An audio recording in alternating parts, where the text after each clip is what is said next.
अस्सलाम वालेकुम बच्चों, कैसे हो आप सब। मैं आपका सर रहमान और मेरी दुआ अल्लाह ताला आपको हर इम्तिहान में बेपनाह कामयाबियां दे।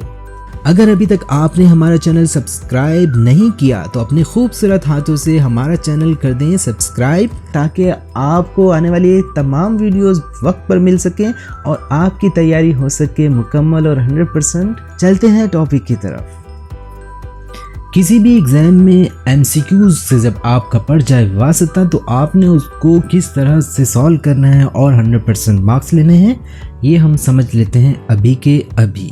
स्टूडेंट्स के सामने जैसे ही पेपर आता है, कुछ स्टूडेंट्स परेशान हो जाते हैं, कुछ स्टूडेंट्स कहते हैं पहले ही प्लानिंग करके आते हैं, जैसे ही पेपर आएगा हमने तो भाई पेंसिल उठानी है और ठक ठक ठक ठक ठक सारी के MCQs पे हमने निशान लगा देना और फारिग हो जाना है। कुछ स्टूडेंट ये दिमाग बना के आते हैं कि हमने फॉलो करने हैं सीक्वेंस को, कुछ कहते हैं हमने AA को चूज़ कर लेना, कुछ कहता है कि ABC इस तरह से अपना MCQs पेपर को सॉल्व करना है।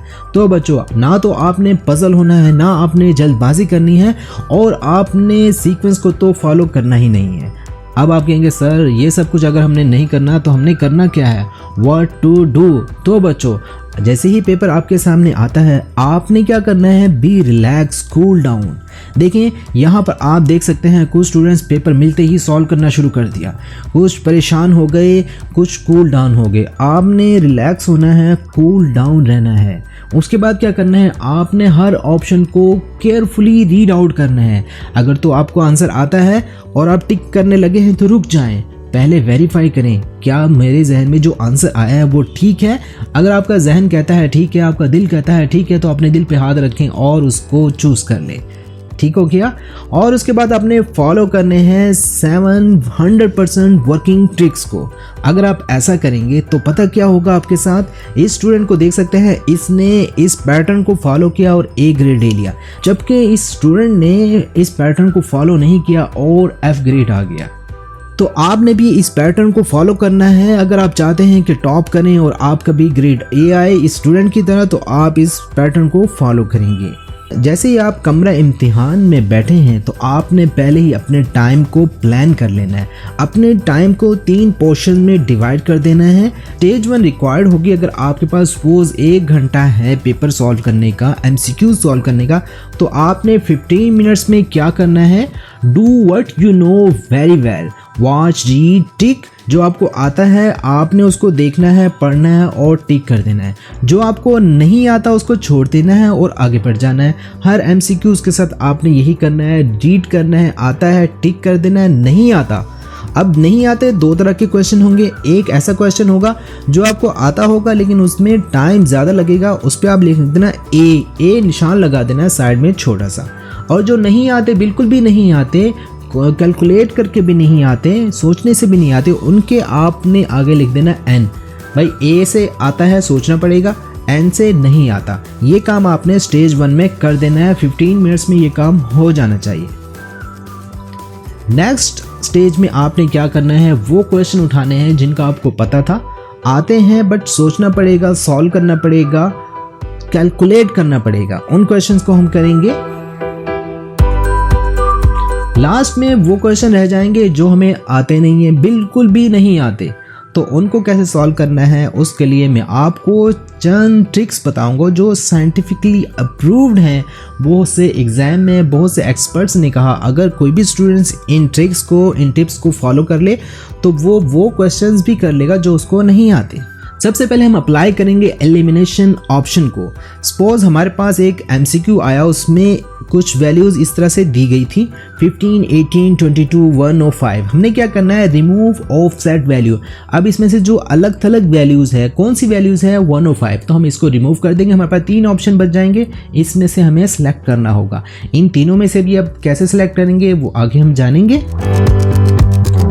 ऑल ऑफ अबव और नन ऑफ अबव। देखें कुछ MCQs ऐसे आएंगे जिनमें 2 ऑप्शन मैच कर रहे होंगे, ठीक है।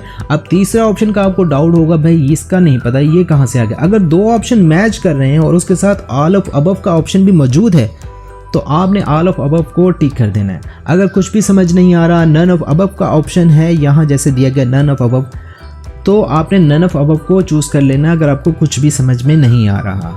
ABCD कौन सा ऑप्शन ऐसा है जो कि सबसे ज्यादा चांस रखता है कि उसमें सही आंसर छुपा हुआ है? There is rare chance of option A less than D। भैया A जो होता है ना, उसके सबसे कम चांस होते हैं कि वो अपने पास एक सही आंसर रखता है, और D के उससे थोड़े से ज़्यादा होते हैं। हमारे पास बच जाते हैं B और C। B और C में से आपने चूज करना है सम लॉजिकली, सम टेक्निकली। अगर आपको उन दोनों में से भी कोई आंसर नहीं मिल रहा तो आपने आंखें बंद करके बी को चूज कर लेना है, तुक्का लगा देना है, इंशाल्लाह आपका आंसर ठीक हो जाएगा। Don't silly mistake in similar option, be alert. बच्चों जहाँ पर आपके पास इस तरह की वैल्यूज़ आ जाएं जिसमें सिमिलर वैल्यूज़ हों, वहाँ पे आपने थोड़ा सा मोहतात हो जाना है। अगर आपका आंसर 2 निकल गया तो आपने 2 को ही टिक करना है, ये नहीं इस 2 को टिक कर दें या इस 2 को टिक कर दें, क्योंकि ये सब अलग अलग हैं, तो आपने इसी 2 को टिक करना है। या कुछ एग्जाम में इस तरह की वैल्यूज़ आ जाएंगी या इस तरह की वैल्यूज़ आ जाएंगी, तो आपने वहाँ भी अलर्ट हो जाना है, यार इस 2 को टिक करना है या इस 2 को टिक करना है। तो आपने अपने क्वेश्चन के अकॉर्डिंगली आंसर को चूज करना है। कुछ MCQs में क्वांटिटीज क्वेश्चन में दे दी जाती हैं जबकि यूनिट्स आंसर में दे दिए जाते हैं, तो वहाँ आपने केयरफुल हो जाना है। सपोज कर दें if length is 5 metre and width is 5 metre then find area. Area आपके पास एक क्वांटिटी है, इसका यूनिट आपको पता होना चाहिए, स्क्वायर में होता है, वॉल्यूम का क्यूब में होता है। यहाँ आप 5 को 5 से मल्टीप्लाई करके 25 तो आ गया।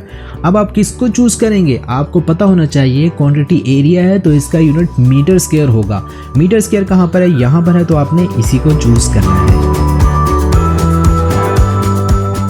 Remember direct values. Direct values किसी भी कांस्टेंट की हो, किसी भी न्यूमेरिकल वैल्यूज हो, जो कि डायरेक्ट वैल्यूज होती हैं छोटी छोटी, उनको आपने याद करना है क्योंकि वो आपके बहुत काम आने वाली हैं। आपके अगर आपको वो याद होंगी तो आपके न्यूमेरिकल भी जल्दी से सॉल्व हो जाएंगे और MCQs में तो फ्री के मार्क्स आएंगे आपके। आखिर में आपके लिए 2 टिप्स हैं, बहुत इंपॉर्टेंट है और जिन पर आपको लाजमी अमल करना है। पहला टिप है practice make a man perfect. आपने जो वीडियो देखी, अब ये नहीं कि मैंने वीडियो देख ली अब कोई भी MCQ आ जाए मैं झटपट कर दूंगा। ठीक है भाई, आप कर सकते हैं, लेकिन प्रैक्टिस लाजमी है। जितनी ज़्यादा प्रैक्टिस करेंगे, इस पैटर्न को फॉलो करेंगे, उतनी अच्छे आपको कमांड हासिल हो जाएगी कि आप किसी भी एग्जाम में बैठ जाएं, MCQs आएँ, आप 100% मार्क्स ले लेंगे। दूसरा टिप है स्मार्ट स्टडी करनी है आपने, हार्ड स्टडी बिल्कुल नहीं करनी। अपने बड़े बड़े नोट्स को, बल्कि नोट्स को शॉर्ट नोट्स में चेंज कर दें, माइंड मैप्स बनाएं, फोटोग्राफ्स बनाएं, then revise from short notes. Thanks for watching. प्यारे बच्चों, जाते जाते आपसे एक फ्रेंडली रिक्वेस्ट है कि आप चैनल को सब्सक्राइब करें, वीडियो को शेयर करें। नेक्स्ट लेक्चर में हम फिर हाजिर होंगे, तब तक के लिए हमें इजाज़त दीजिए। अल्लाह हाफिज़।